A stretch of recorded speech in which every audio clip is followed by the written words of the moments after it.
just a brief, I hope we'll keep it brief so that we can go on. Mark Emmanuel, Wing Commander Emmanuel Mark. So what propelled you, Mark, to be in the Air Force? I mean, flying high. I mean, exciting.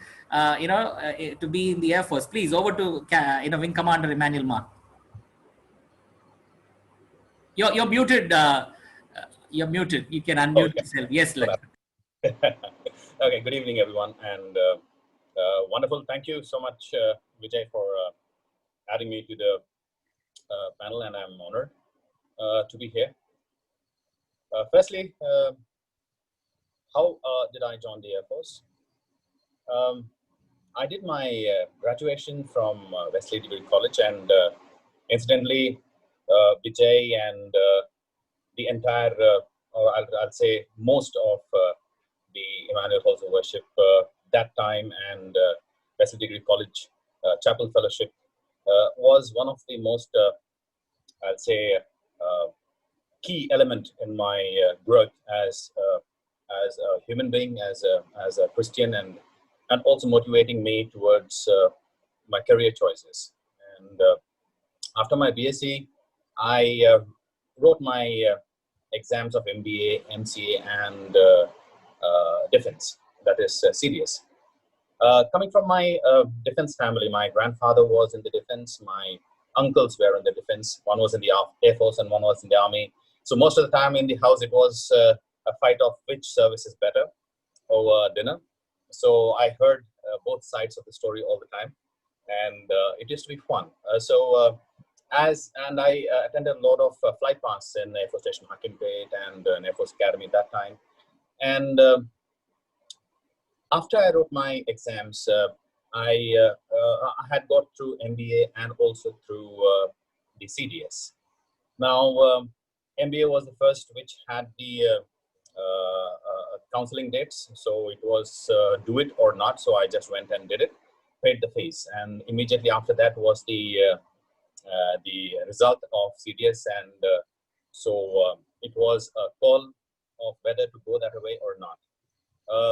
I lost my father when I was very young. That is, that's around 2 to 3 years, and I'm the only child with no siblings. So it was a very, very difficult task to convince my mom to allow me to apply and go for the interview. So the tipping scales were very difficult at that time, with my mom saying no and me saying yes, and hence so the people in the Chapel Fellowship said you pray and you go ahead with that, and go and give both the information interviews and see how God takes you along. So I went, gave the interview, cleared the interview, and then joined the defense. And I can only say that I never looked back with any regret on this. It was the most beautiful thing that God could have ever led me into. One of the things every day, and each and every day, you were so close to being in the profession, especially fighter flying, physically exacting, mentally very, very demanding. So you had to be on your wits' end at all times, so that you end up delivering what is required.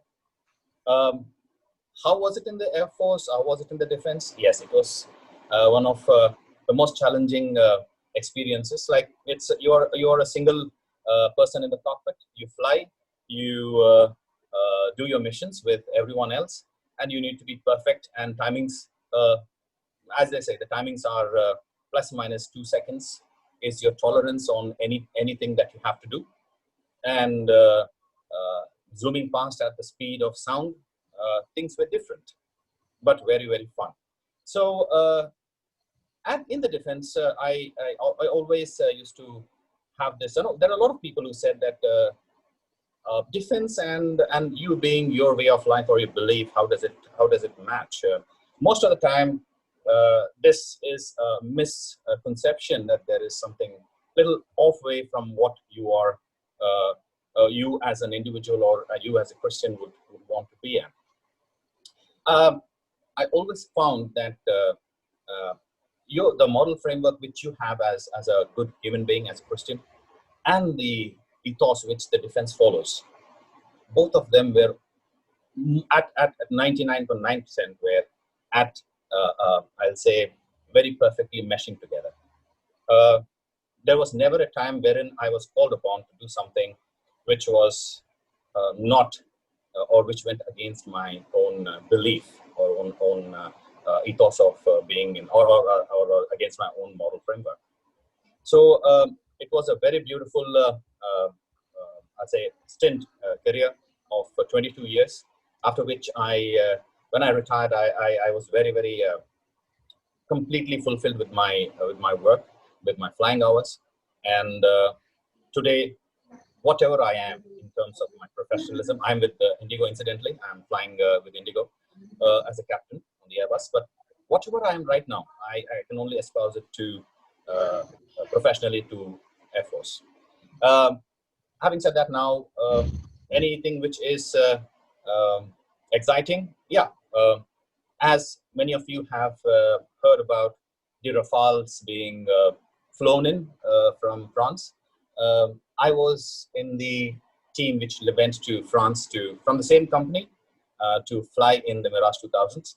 So there, it was really wonderful to be in a single cockpit, flying from France's transatlantic, flying from France, landing in Greece, and your single cockpit, doing everything yourself in international air, then along to Luxor, and then to Doha.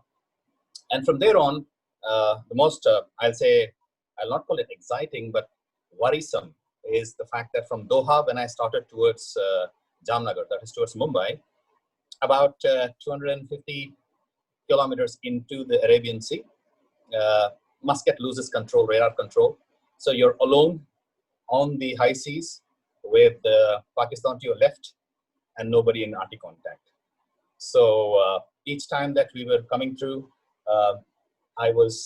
we were looking forward to some ship so that anything happens, we'll go close to the ship and kind of eject so that you can be saved. But it was, by God's grace, everything went on fine. We came back, and the squadrons were raised with the new aircraft that we came. So whatever I can say about the Air Force, and as a Christian, they both mesh very beautifully, and I'm very, very proud to have been a part of such a wonderful organization. Thank you.